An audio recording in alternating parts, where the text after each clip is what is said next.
Bismillahirrahmanirrahim. Assalamualaikum warahmatullahi wabarakatuh. Anak-anak yang Ustazah cintai, bagaimana kabarnya hari ini? Semoga anak-anak dalam keadaan sehat walafiat. Hari ini kita mulai belajar lagi. Kali ini materi yang akan Ustazah sampaikan tentang dunia tumbuhan. Namun pada hari ini kita membahas tentang akar terlebih dahulu. Siap-siap belajar ya.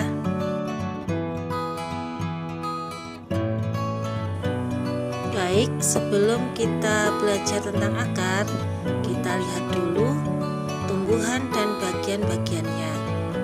Bagian tubuh tumbuhan terdiri dari akar, batang, daun, bunga, buah, dan biji.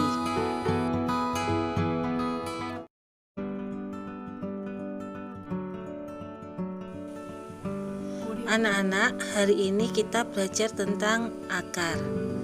Pada gambar, anak-anak sudah melihat ada gambar tumbuhan tomat. Di sini kita akan belajar fungsi akar bagi tumbuhan. Fungsi akar bagi tumbuhan yang pertama adalah menguatkan berdirinya tumbuhan pada tempat tumbuhnya. Yang kedua, menyerap air dan garam-garam mineral dari dalam tanah. Fungsi akar bagi tumbuhan yang ketiga adalah menyimpan cadangan makanan. Di sini akar yang menyimpan cadangan makanan misalnya pada umbi-umbian.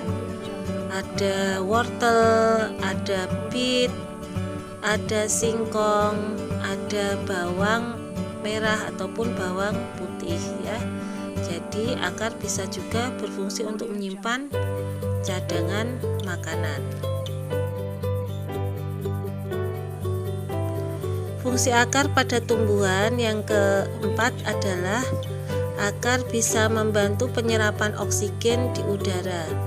Hal ini dicontohkan pada gambar seperti pada tumbuhan bakau. Anak-anak bisa lihat bentuk akarnya keluar dari air.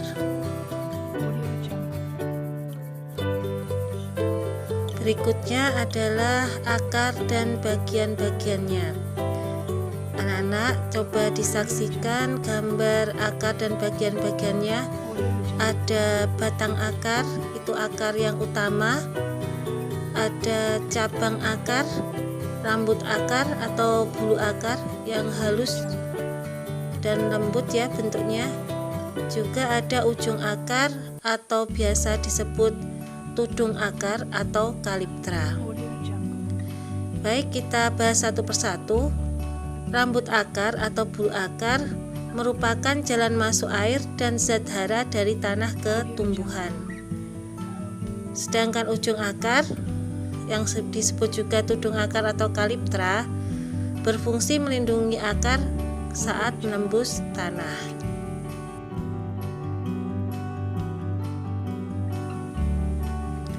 Anak-anak yang Ustazah cintai, akar bermacam-macam jenisnya. Nah, jenis-jenis akar yang pertama adalah akar dikotil dan akar monokotil. Yang kedua, akar yang memiliki sifat khusus. Di sini dicontohkan ada akar gantung, akar pelekat, akar tunjang, dan akar nafas. Akar monokotil bisa kita jumpai pada tanaman kelapa, padi, jagung, dan rumput. Jadi anak-anak bisa mengamati nanti di sekitar anak-anak apabila ada tanaman kelapa, padi, jagung, dan rumput. Nah, akar monokotil ini bagaimana ciri-cirinya? Akar monokotil ini berbentuk serabut atau disebut akar serabut. Bagian ujung dan pangkal akar berukuran hampir sama. Nah, semua bagian akar keluar dari pangkal batang. Anak-anak perhatikan di mana letak pangkal batang. Akar serabut juga bercabang-cabang, namun ukurannya hampir sama.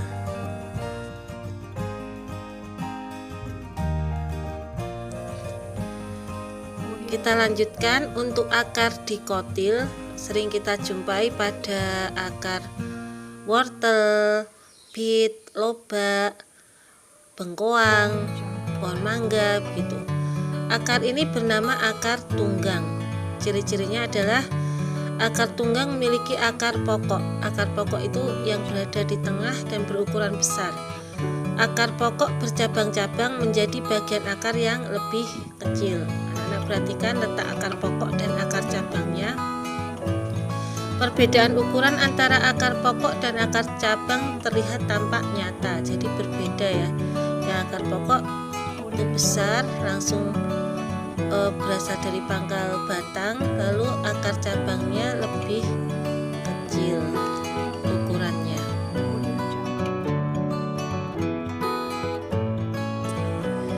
Berikutnya Ustazah akan jelaskan tentang akar yang memiliki sifat khusus. Yang pertama adalah akar gantung.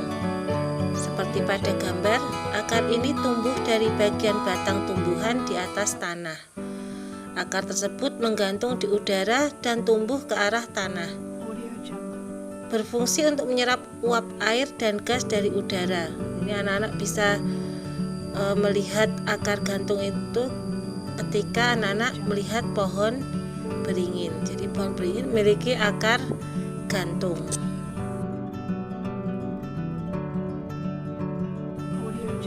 Berikutnya adalah akar yang memiliki sifat khusus adalah akar pelekat. Di sini anak-anak bisa lihat pada tanaman sirih dan tanaman lada. Akar ini tumbuh di sepanjang batang. Akar tersebut berguna untuk menempel pada kayu, tumbuhan lain atau tembok.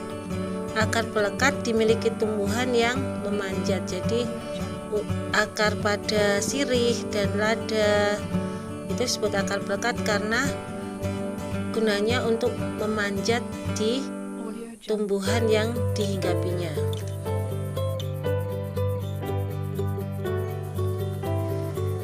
Untuk akar memiliki sifat khusus yang ketiga, yaitu akar tunjang. Akar ini tumbuh dari bagian bawah batang ke segala arah, dan akar tersebut menunjang batang agar tidak rebah atau tidak roboh. Di sini contohnya adalah pohon bakau dan pandan.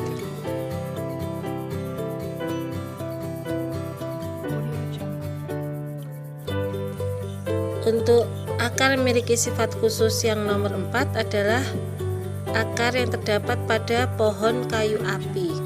Akar ini bernama akar napas. Akar napas tumbuh tegak lurus ke atas sehingga muncul dari permukaan tanah atau air.